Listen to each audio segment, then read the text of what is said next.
Yorana et merci de nous recevoir pour ce journal du dimanche 6 avril. Tout de suite, les titres. Elle n'a que 16 ans et le cours de sa vie a changé en quelques secondes. Portrait de Destiny, tétraplégique après un accident de voiture, mais toujours pleine de vie. Des artistes à tous les coins de rue, un front de mer pour mieux danser. La Purumu Party a tenu ses promesses hier soir. Rautier Moemei Tearu, c'est une pièce de théâtre écrite l'an dernier mais jouée dans quelques jours. Une pièce mystérieuse, mais son auteur, metteur en scène et acteur Rihia Tepa nous en dévoilera quelques secrets. Et comme chaque dimanche, le meilleur de l'actualité sportive avec Oriano Tefao, VTT, rugby, surf, VAA, force athlétique et football, il y en aura pour tous les goûts.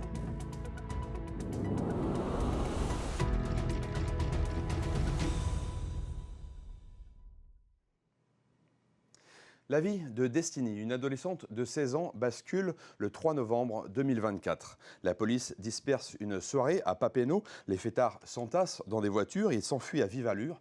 Le conducteur alcoolisé roule à plus de 100 km/h. Il percute un arbre dans les virages de Tiarei. Le témoignage de Destiny a été recueilli par Laura Bonic et Meriteato. Regardez.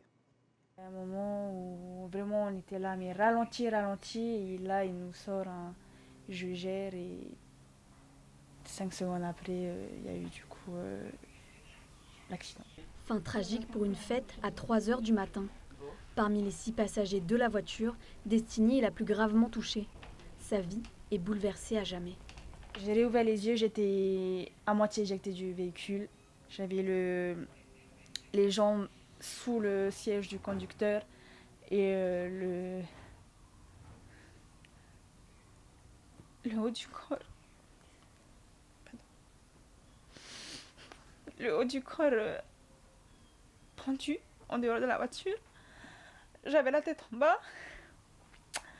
Et du coup, moi je comprenais pas. Enfin, j'avais compris quand même que j'avais eu un accident. J'appelais à l'aide et puis au moment où j'ouvre la bouche, je me rends compte que j'ai énormément de mal à respirer. Du coup, c'est du à l'aide. Personne m'entend, j'ai l'impression. Les blessés attendent 1 heure l'arrivée des secours. D'autres jeunes venus de la même soirée les ont mobilisés sur un accident à Mahina. Une fois prise en charge, Destiny sombre dans le coma. Vers 5 h du matin, sa mère reçoit un appel. Paniquée, elle arrive à l'hôpital. Là, on nous annonce que Destiny a fait un AVC, qu'elle est plongée dans un coma artificiel pour éviter que son corps souffre trop, et qu'elle est tétraplégique, et qu'elle risque peut-être de ne pas marcher, de ne pas remarcher ou même de ne pas se réveiller. Donc là, mon monde s'effondre, je m'effondre. Le diagnostic est lourd. Œdème pulmonaire, œdème cérébral, AVC ou clavicule cassée, mais surtout des lésions cervicales qui ont affecté sa moelle épinière. Il faut une opération en urgence, elle durera 3 heures. Sa famille attend, impuissante, comme sa sœur, en métropole. Je me sentais très seule, je me sentais impuissante, inutile. Ça a été très compliqué pour moi de gérer mes émotions à ce moment-là. Une vingtaine d'heures après l'accident, Destiny émerge du coma. Les jours suivants restent flous, elle n'a pas encore conscience des conséquences, jusqu'à ce que son médecin lui annonce qu'elle est tétraplégique. Et là, je tombe de très haut. Je me dis, oh waouh! Moi, je voulais juste rentrer chez moi. En plus, c'était le jour de l'anniversaire à maman. Donc, quand ils me disent... Enfin, déjà, moi, j'avais capté que c'était l'anniversaire à maman et j'arrêtais pas de m'excuser. J'étais là, je suis désolée, maman. Et quand ils me disent ça, je me dis, j'ai que 16 ans, quoi. Moi, je veux pas et tout. Mais j'ai pas le choix, quoi. Et c'est là que je commence à me dire, en fait, je veux plus vivre. Je veux pas vivre comme ça. Je veux pas vivre handicapée. Ces idées noires s'estompent peu à peu au centre de rééducation.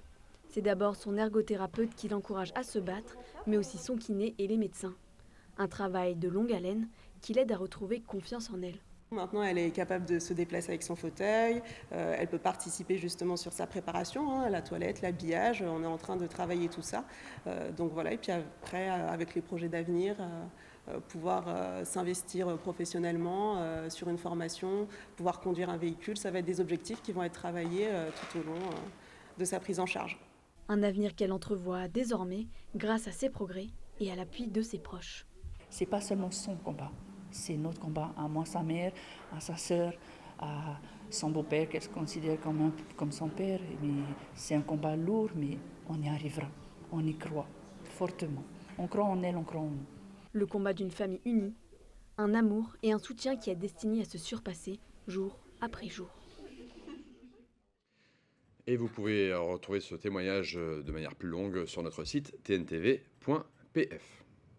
Justice, en bref, René Temerlo a été placé en garde à vue jeudi. Il a reconnu avoir placé des trackers sur le véhicule de son ex-compagne et avoir commis des dégradations chez son nouveau compagnon. Il conteste en revanche avoir été violent. L'adjoint au maire de Papeete a été placé sous contrôle judiciaire et sera jugé en septembre. En attendant, il reste bien sûr présumé innocent.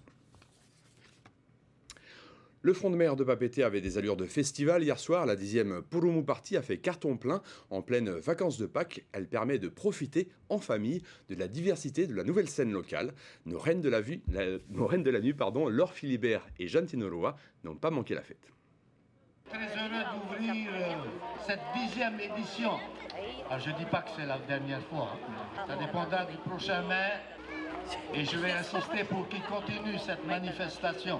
C'est la dernière Purumu Party de sa mandature. Michel Buyard ouvre les festivités à 18h. Chacune des 4 scènes installées sur le front de mer accueillera 3 formations musicales. Plus de 5000 personnes sont venues les applaudir. Chaque année on vient et chaque année c'est un vrai plaisir. Il y a les copains qui jouent, les scènes sont animées, il y a plein de groupes locaux, c'est un super moment en famille.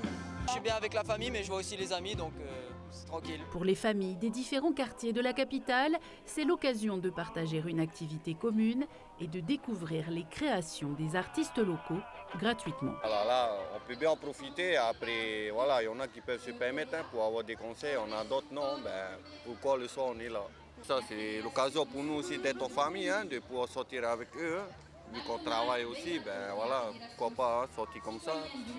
Si ça faisait ça tous les week-ends, je crois qu'on sera là tous les week-ends. Point noir des embouteillages, le front de mer est cette fois-ci rendu aux piétons et de roues. On est venu avec les trottinettes là, bébé elle peut bien circuler tranquille quoi. Ça déstresse beaucoup de la semaine au travail, ça fait du bien. Un tel volume de personnes réunies sur un même site requiert un dispositif de sécurité adapté. Nous faisons en sorte de pouvoir faire en sorte que tout le monde se sente en sécurité, d'autant qu'il y a énormément d'enfants, faire en sorte que tout se passe très très bien. Et c'est bien que la population rencontre les forces de l'ordre. Ils créent des liens, ils se connaissent. Souvent, ce sont des membres de la même famille et donc ça leur permet de se retrouver dans un endroit agréable. La soirée s'est poursuivie en musique jusqu'à 22h. Rautie Moeme et Tearu, Les stigmates de la lune, c'est le nom d'une pièce de théâtre écrite par un jeune auteur polynésien, Ria Tepa, qu'on voit ici sur ces images dans une pièce précédente. Un univers surprenant à la frontière du drame et du fantastique. Il va nous emmener dans un orphelinat en pleine nature. Le reste, vous le découvrirez en allant voir la pièce le 11 ou le 12 avril au Petit Théâtre de la Maison de la Culture. Mais on va quand même lever une petite partie du voile avec l'auteur, notre invité. Ria Tepa, bonsoir. Yorana. Alors vous êtes toujours étudiant en lettres à l'université, mais vous avez déjà de l'expérience sur les planches. On pense à Omei ou encore à Huiroro, dans lesquels on vous a vu jouer il y a quelques instants sur les images. Est-ce que vous avez vraiment le temps en tant qu'étudiant pour jouer toutes ces pièces? Oui, il faut se trouver le temps, surtout que c'est de la passion. Donc oui, non, c'est pas du temps perdu non plus, quoi.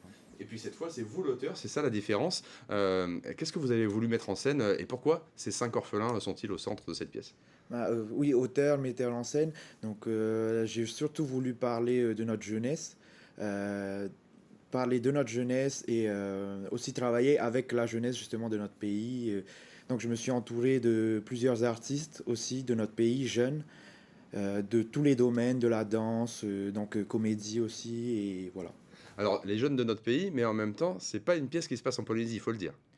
Si, en soi, elle est ancrée en Polynésie, mais je laisse quand même le doute sur. Enfin, il n'y a pas de deal en particulier.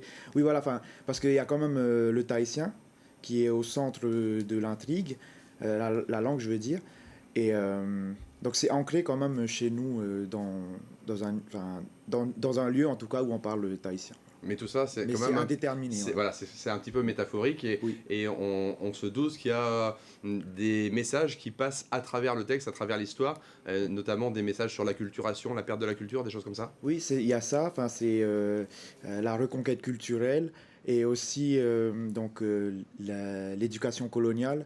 Donc c'est plein de références historiques, mais on va plus loin avec cette pièce. Il n'y a pas juste un rappel de l'histoire. Il y a aussi une manière de s'affranchir de ces blessures-là qu'ont causé l'éducation coloniale, notre histoire, à travers l'art. Et donc, il y a une dimension fantastique à l'œuvre pour avancer et aller plus loin. Voilà. Fantastique et mystique à la fois. Pourquoi est-ce que vous avez fait ces choix qui sont finalement assez rares dans le théâtre polynésien, qui lui-même est assez rare? Je sais pas, c'était une manière de se reconnecter aussi à la nature et aux arts. Enfin, parce que nos arts, ils ont quelque chose quand même, ça touche à l'âme. Donc il y avait aussi ce côté fantastique que j'avais envie de ramener, de toutes les émotions qu'on peut ressentir face à quelque chose qui n'est pas forcément réel. Voilà. Avec de nombreuses figures connues, dont Minos qui est venu dans le VA il y a quelques instants. On rappelle simplement les dates, 11 et 12 avril, 2000 francs, c'est ça? Oui, alors 2000 francs tarif normal et prix étudiant 1000 francs. Ouais. Donc c'est à la Maison de la Culture, au guichet directement pour la réduction étudiante ou sinon en ligne. Voilà. Très bien, et puis je rappelle aussi, pour ceux qui veulent le lire, votre livre, donc qui porte le même nom que la pièce qui sera jouée le 11 et le 12 avril. Merci en tout cas, merci d'avoir participé à ce journal. Et nous partons à Rimatara maintenant, où s'est ouvert mercredi le Festival des Arts des Australes. Les 5 îles de l'archipel vont confronter leur diversité culturelle pendant une semaine de spectacles, de sports traditionnels ou de concours artisanaux. Le maire a pris un arrêté pour interdire la vente d'alcool pendant toute la durée du festival. Notre correspondant sur place, Samuel Ravatua-Smith, nous a transmis ces images qui montrent que la fête bat son plein. Le commentaire est signé Sam Tenaure.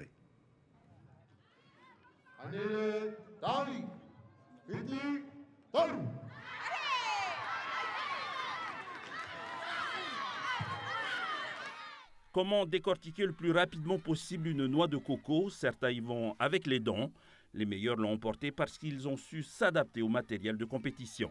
Comme vous voyez, il y a on va dire le méhon, mais c'est en bois. D'habitude, à la maison, c'est en fer. Hein. C'est plus facile à faire, mais là, c'est en bois. C'est fait en bois, mais c'est un peu... Avec le bois, c'est un peu dur. Hein. Mais il faut avoir la technique pour faire. Il faut avoir la technique, mais après, si chez toi, tu fais tout le temps ça, mais plus facile, tu es là, vitesse. Voilà.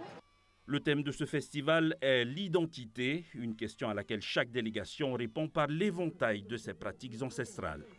Comment définis-tu ton identité? Est-ce que c'est dans la pêche? Est-ce que c'est dans l'agriculture? Est-ce que c'est linguistique? Est-ce que c'est culinaire? Est-ce que c'est musical, les danses, l'histoire? Tout simplement la langue. Tu sais que les Australes, il y a 5 îles, et 5 îles parlent des langues différentes. Donc il y a ça aussi qui est la particularité des Australes. Et je pense que nos anciens, nos Tupuna, ont réussi à tisser ce socle qu'aujourd'hui on est fiers d'appartenir à cet archipel des Australes, le Tuapen, Tamahiro, Natamahiro, Nahiro Epe. Ce festival est également un moyen de transmission aux jeunes générations des éléments de la culture propres à chaque île. La spécificité de l'archipel des Australes est que chacune des 5 îles possède sa propre culture et sa propre langue. C'est un moment de partage fabuleux puisqu'il s'agit de mettre en connexion toute cette richesse culturelle au niveau des Australes. Et je pense que c'est un moment fort dans la vie des îles Australes et notamment des habitants puisque ça leur permet justement de se reconnecter et de montrer qu'il y a une unité culturelle et identitaire dans le fait de célébrer ensemble cette richesse culturelle tout simplement. Le Festival des Arts des Australes se terminera demain. À l'heure du bilan, les organisateurs définiront les améliorations à apporter pour la prochaine édition, comme les bonnes idées à retenir. Celle qui a fait débat et qui a eu les conséquences les plus positives, c'est l'interdiction de la vente d'alcool pendant la durée du festival. Et c'est le moment d'ouvrir notre partie sportive avec Oriano Tefao. Et comme chaque dimanche, je suis ravi de vous retrouver. On a compilé pour vous le meilleur de l'actu sportive du week-end. Et c'est tout de suite.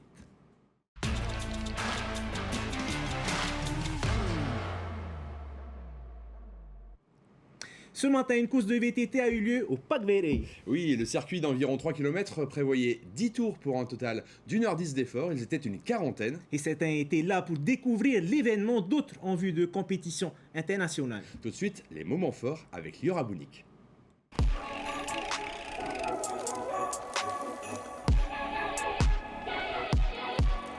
Départ en trompe pour les coureurs, rapidement mis à rude épreuve. Trous, racines et changements de rythme rendaient le parcours difficile. Mais rien n'est parvenu à freiner Mehdi. Déjà champion de cyclisme, il a une nouvelle fois dominé la course. Le parcours était vraiment bien, il était plus engagé, plus technique. Il y avait plus de dévers. Ils ont vraiment travaillé les points qu'on peut éventuellement retrouver à l'international pour se préparer pour les JO du Pacifique. Donc un vrai beau parcours. Quelques minutes plus tard, la première féminine franchit à son tour la ligne d'arrivée. Partie en tête dès le premier tour, elle a su maintenir son avance jusqu'au bout. Pour elle, la suite est déjà toute tracée. La prochaine étape, ça va être, pour moi, c'est une prépa Xterra triathlon, championnat du monde, mais ce sera plus en fin d'année. Donc je vais faire les courses de VTT entre deux et pourquoi pas un peu de vélo de route aussi pour aller au Dom-Tom, peut-être me sélectionner avec l'équipe de cyclisme. Pas d'autres compétitions en vue à ce jour pour la deuxième féminine, mais une réelle satisfaction d'avoir participé à ce concours où le niveau était particulièrement élevé. En fait, c'est vraiment les montées, les descentes, enfin les changements de rythme, les racines, tout. En fait, c'est assez cardio, il faut envoyer tout le temps. Mais aujourd'hui, je découvre que j'apprécie et que j'ai réussi à passer les descentes qui sont comme ça, et chose que j'imaginais jamais pouvoir passer en fait. Une fierté partagée par les organisateurs qui ont réussi à maintenir le circuit prévu malgré les actes de vandalisme survenus dans la nuit. De quoi retarder légèrement le départ, mais certainement pas de faciliter le parcours. Dans les deux bosses d'Acacia, on a voulu un peu corser l'histoire. On a constaté quand on allait aux Océania avec certains concurrents de la sélection du Fénois, le circuit est très exigeant, donc il faut commencer à préparer nos compétiteurs à ce genre de circuit-là pour qu'ils puissent aussi réaliser que la concurrence se prépare à des circuits très techniques. Donc on a modifié avec des trous, avec des petits gaps et puis surtout des singles qui permettent d'enchaîner des virages à droite, à gauche et puis le changement de rythme. Prochain rendez-vous au championnat polynésien avec le parcours Nord-Off à la Presqu'île le 27 avril.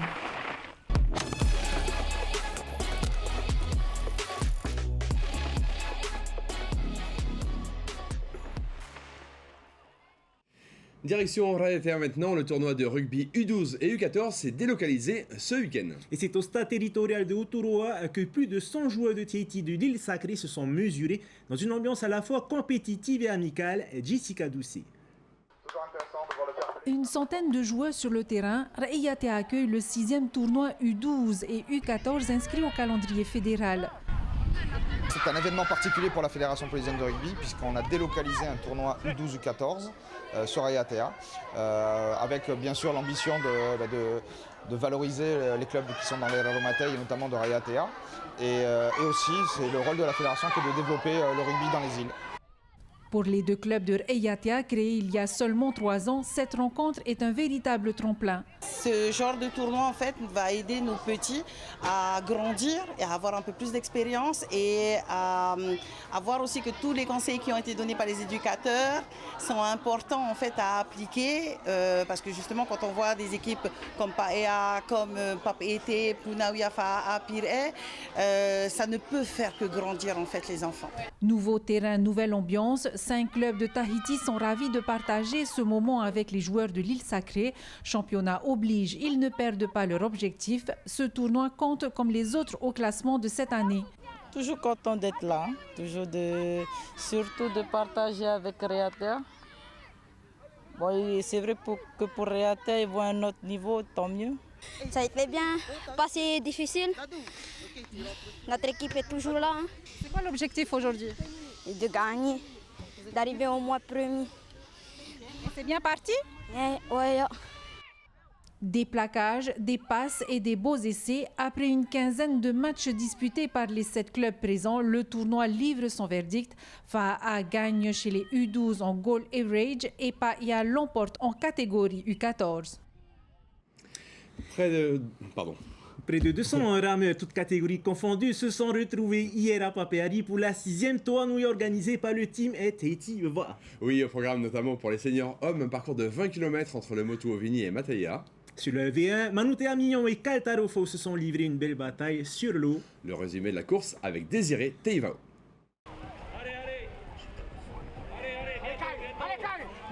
Manutea Mignon et Kaltarofo ont offert un superbe finish sur la ligne d'arrivée du Motu Ovini à Papeari. Un sprint final qui a vu la victoire du rameur de Mataya devant son rival de Tautira. Waouh, j'étais à l'arrache à l'arrivée, j'étais à la limite de la syncope, c'était dur, mais voilà. Comme je me disais dans la tête, peu importe si je gagne de 10 cm ou 1 mètre ou 10 mètres, il fallait juste que je gagne, comme ça je faisais la passe de 3. Cette troisième victoire à la Toa Nui, Manutea Mignon l'a parfaitement construite. Dès les premiers kilomètres, il se place en tête avec à ses côtés des rameurs comme Tapuari Tamaiti Tahio, Hetapu Tihoni ou encore Hotuiterei pour eux. Kaltarofo de son côté est relégué aux alentours de la 10e place. Mais au large, entre la passe Temarouri de Papeari et la passe Haifa à Mataya, le sergent du team Tahitiwa entame sa folle remontée. J'ai fait un petit départ mitigé là, et puis je me sentais quand même assez bien. Et je me suis dit que j'allais voir comment ça allait être par dehors, si j'allais pouvoir revenir. Hein. Et j'ai vu que j'étais assez à l'aise à l'extérieur. Et puis je me suis dit que le plus gros, c'est de rester au contact des plus légers, on dirait, qui sont à l'avant, avant l'entrée dans la passe. Au moment d'entamer la remontée vers le Motu Ovini, ils sont encore 5 à la lutte pour la victoire. Mais Manutea Mignon et Kaltarofo étaient bien les plus costauds sur le plan d'eau. Sur les derniers kilomètres, les deux hommes se détachent et se livrent une belle bataille. Une bataille qui verra la victoire de Manutea Mignon en 1h43. Satisfait pour le moment. On travaille toujours sur mon prototype et tout, du coup on est toujours à la recherche du bon shape. On se rapproche là. La prochaine que je sors la semaine prochaine, ça sera encore un test pour la Talifit. Et on verra ce que ça donne pourvu qu'au Tahito on soit prêt. Voilà. Rete Eb complète le podium chez les seniors hommes. Et l'on note aussi la 15e place au scratch du cadet Chance Tavita. À 15 ans à peine, le jeune espoir de Rangiroa s'impose en junior et concurrence déjà les plus grands. Content, et mon coach m'a dit de faire les deux. Du coup, voilà. Parce qu'il me dit notre objectif c'est le championnat du monde au Brésil. C'est un entraînement pour moi. Les rameurs enchaîneront samedi prochain à Taoné pour les championnats de Polynésie de V1 marathon.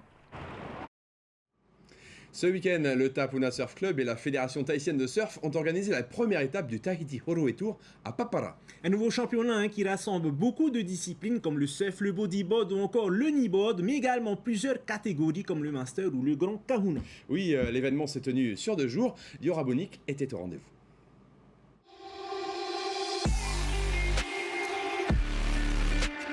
Près de 50 participants ont pris d'assaut les vagues de Papara. Une belle promotion pour cette première étape du championnat. Sa particularité, des athlètes de plus de 35 ans. La plupart, c'est des champions. Bon, on a Hassan Harewe, par exemple, plusieurs fois champion de France, champion de Polynésie, et qui est une légende aussi au niveau international. Donc, ils sont tous là et ça leur permet aussi de s'entretenir, de garder aussi cette flamme dans le surf, mais aussi pour les générations à venir aussi de connaître aussi ces légendes-là. Des légendes comme Steven Pearson, Ira Terinatofa, Jean-Marie Marere ou encore Philippe Climat étaient présents. Heureux de se retrouver, impatients de se mesurer. Il y a de belles gauches, de belles droites, il fait beau.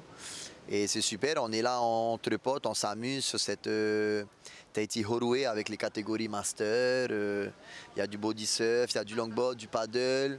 Donc il y a du show, les anciens sont là et prêts à en découdre entre eux et à s'amuser. Prêts à s'amuser mais aussi à se qualifier. La clé pour marquer des points, attendre les bonnes vagues et réaliser des figures innovantes. Dans la tour des juges, l'exigence est de mise. Nous, ce qu'on veut voir, c'est des manœuvres de qualité, avec de la prise de risque, de l'engagement dans la partie critique de la vague. La partie critique, c'est plus la vague est creuse, plus le surfeur va faire sa manœuvre sur la lèvre de la vague, plus c'est creux là où il fait sa manœuvre, et plus il aura de points en fait. Peu de place à l'erreur. Si le spot est réservé de 8h à 16h30, les compétiteurs, eux, n'ont que 20 minutes pour briller. Il y a plusieurs rounds. Et il faut être sur 4 compétiteurs. Les 2 premiers sont qualifiés, les 3e, 4e sont éliminés. Il faut scorer, on va dire, sur 2 vagues notées à 10. Et lorsqu'on fait le calcul sur 20, on obtient une note qui donne un classement pour les 4 compétiteurs. Une première étape du championnat qui se conclut sur de belles vagues. Rendez-vous en milieu d'année pour la 2e étape.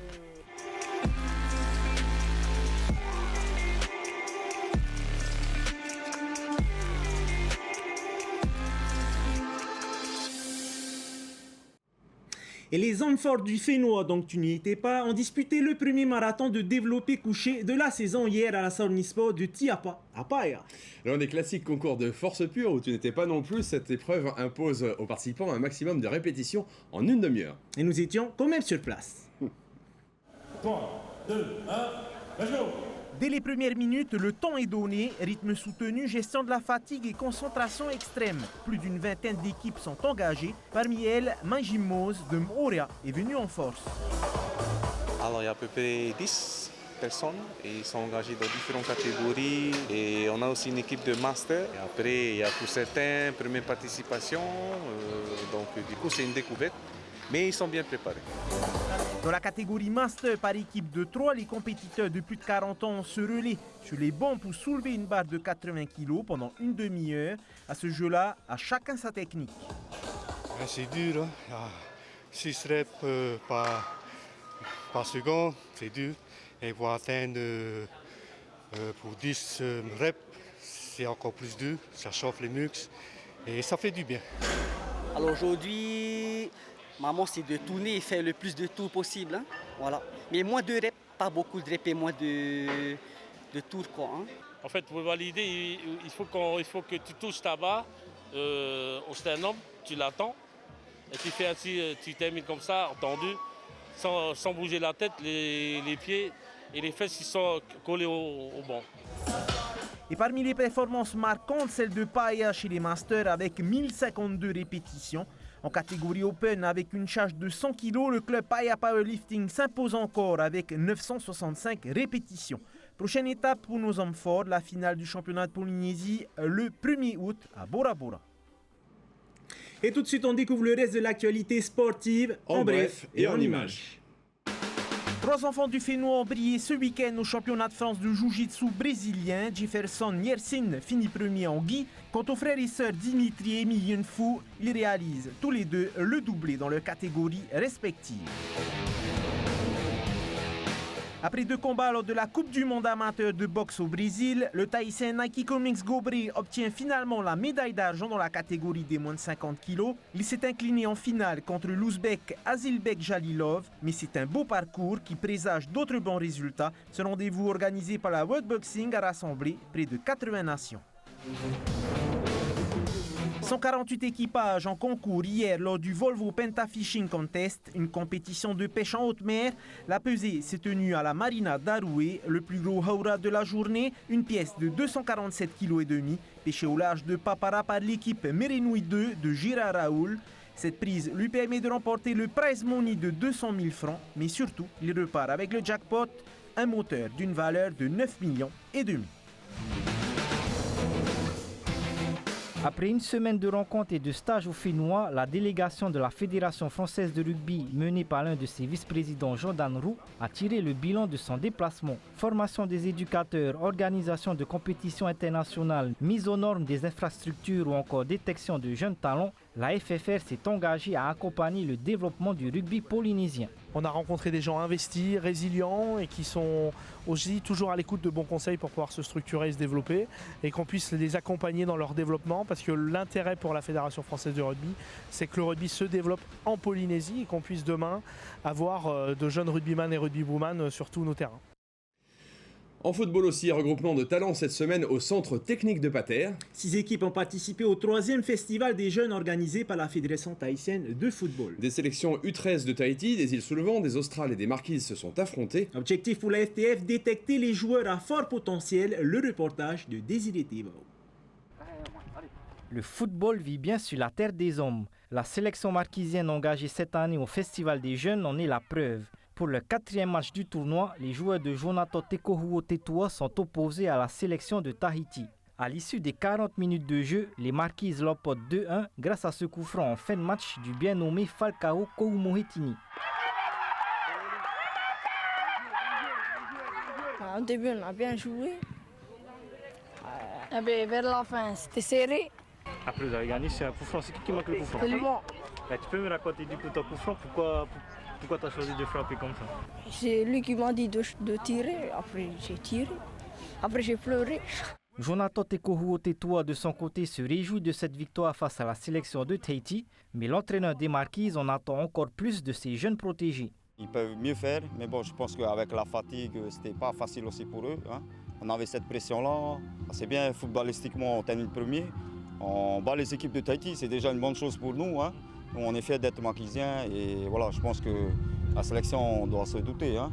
Pour la Fédération tahitienne de football, le Festival des Jeunes est une belle occasion d'effectuer une large revue des jeunes talents de Tahiti et des îles et de trouver des pépites. On a toujours des petits talents qui traînent un peu partout dans nos îles. Ce festival-là nous permet justement, c'est un moyen pour nous pour détecter les meilleurs joueurs et leur donner à eux l'opportunité d'intégrer l'Académie nationale qu'on a ouverte depuis la saison dernière. On a plus ou moins un aperçu des joueurs qu'on souhaiterait bien entendu avoir sur les tests d'entrée à l'Académie. Les meilleurs joueurs de ce festival des jeunes passeront ces tests d'entrée à l'Académie de la FTF les 9 et 10 mai au centre technique de Pater.